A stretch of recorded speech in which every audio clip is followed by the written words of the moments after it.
I was born in Des Moines, Iowa in 1922, and I was 4 years old when we moved to Meade. I was about 18 when I joined the military, and I was in the United States Coast Guard in World War II.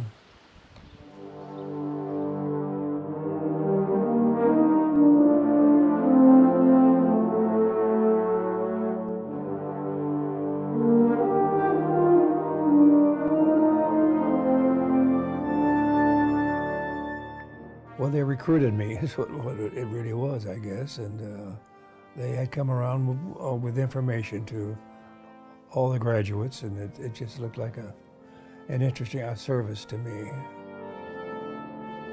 We went out by train, and we had a Pullman. We were in pretty high class there, going out to boot camp, and it was in Washington, in Port Townsend. I just had a good time in boot camp. Some guys didn't like it too much, I guess, but I guess it made a man out of me. I was just a young punk when I went in. Right after basic training, I was assigned to a cutter out in San Pedro. It was the Cahoon was the name of the cutter. It was a 125-foot cutter. Mostly we just rescued some of the people that were at sea and their boats had broken down. I went to sonar school in San Diego and became an underwater sound operator. And all of a sudden I needed them on the East Coast. They didn't have any sound operators, so I was transferred to Boston. And that's where I went aboard the Comanche. They had just put the sound gear on her, and they needed sound operators. And then I asked to get out of that because I didn't want to be inside on the bridge during action or general quarters. So I asked to be on one of the guns, and I was a gun captain on the 20 millimeter on one of the bridges. We did a lot of just New York to Boston, watching the little boats and all, and taking care of that. And then we eventually started, we were on escort duty on the convoys, going to Newfoundland and up to Greenland and Iceland.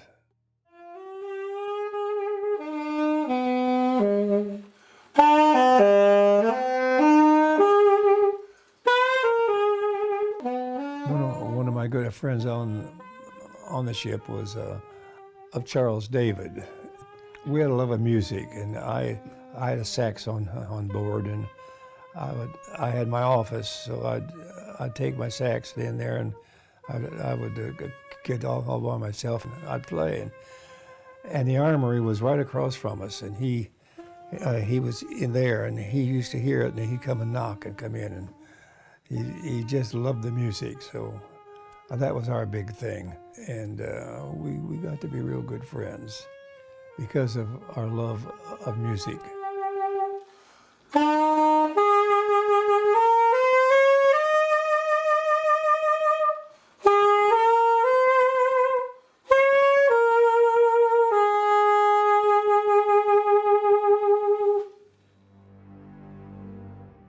Well, we first picked up the Dorchester at the Brooklyn Navy Yard. She was in dry dock. We were the escorts for it, watching for submarines and things like that.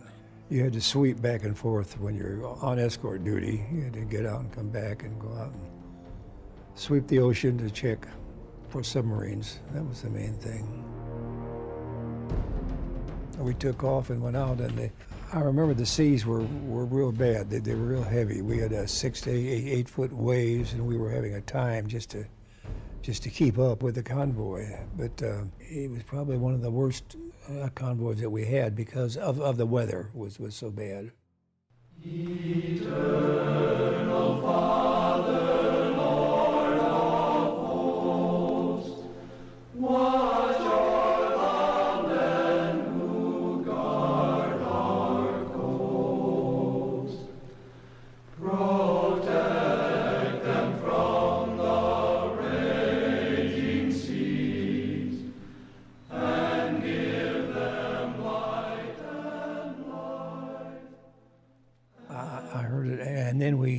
then we observed one going right across our bow. We had a man way up in the bow, and he reported a torpedo, and then we looked out and we could see the trail of it. And then we also heard it when it hit on the sonar. I reported it. And when I reported it, they looked over at the Dorchester and they saw her. Well, she went up and then she went down, according to the reports that I got. Our first orders was to search for the sub, and we started doing that. But then we came upon these lifeboats or rafts with these guys, and we just couldn't leave them. So our commanding officer actually he disobeyed orders, you might say. He stopped and we picked up the survivors. We were going through seas of them, it seems like. And the red lights were on, which meant that they were alive when they hit the water. And then they would turn on their lights.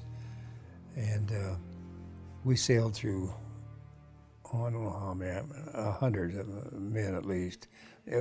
We would stop every now and then, and the bosun mate he reached down and pull one up so they could see if they were alive or not. And in that whole group, then we just go on and go to the next group. We didn't find any alive that were in the ocean.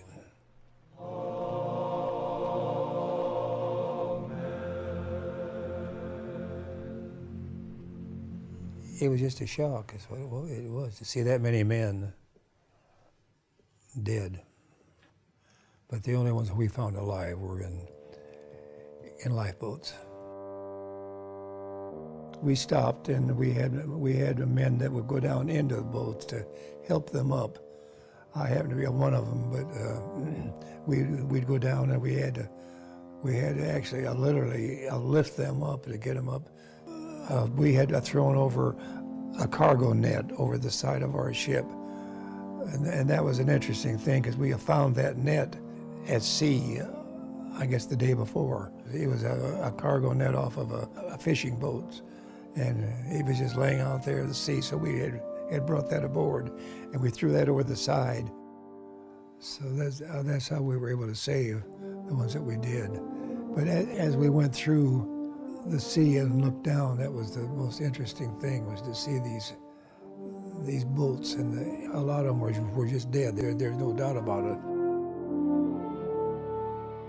We had gotten everybody out, and we started back up, and I got about halfway up, and I couldn't go any further. My arms were gone, and I just hanging to it. I said, "Hey, Charles, I can't go any further," and he just reached over and grabbed me and just pulled me on up. He was a big man and strong. He got me up to where they could grab me from the deck. So he literally saved my life, because I just wasn't able to go any further. They took him off up to the base. He was pretty cold and bad, so they took him up, and we were separated, then just almost immediately.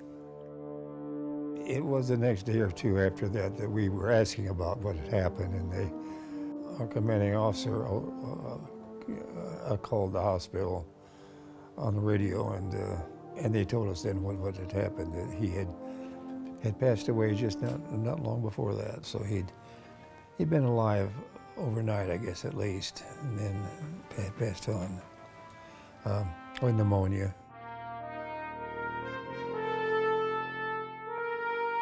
Well, that was our job. That was the job of the Coast Guard, was to go out and rescue, and we did it. And I think that was a satisfaction, was to pick these people up that weren't able to get back ashore, and really I saved their life.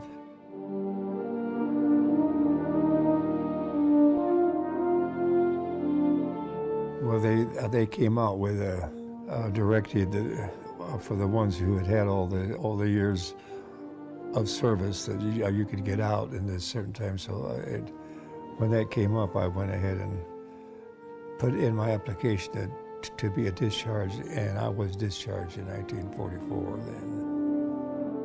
And I caught the train in Los Angeles for Omaha. That was back when they had a lot of trains running during the war. I had my alto, and we were playing at a place, and Joni and her friends were there, and walked this beautiful lady, and my eyes got big in a hurry. I've had many years of marriage with this young lady, but it'll be close to 50 years now that we've been married. I had 2 children, a son and a daughter, and Joni had 3 boys, and then we adopted her sister's 3 children, so we ended up with a whole group.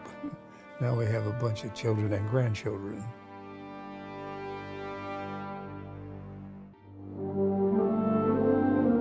I can say I enjoyed being in the Coast Guard. I never did think of it as being a bad thing. It was always a good thing as far as I was concerned.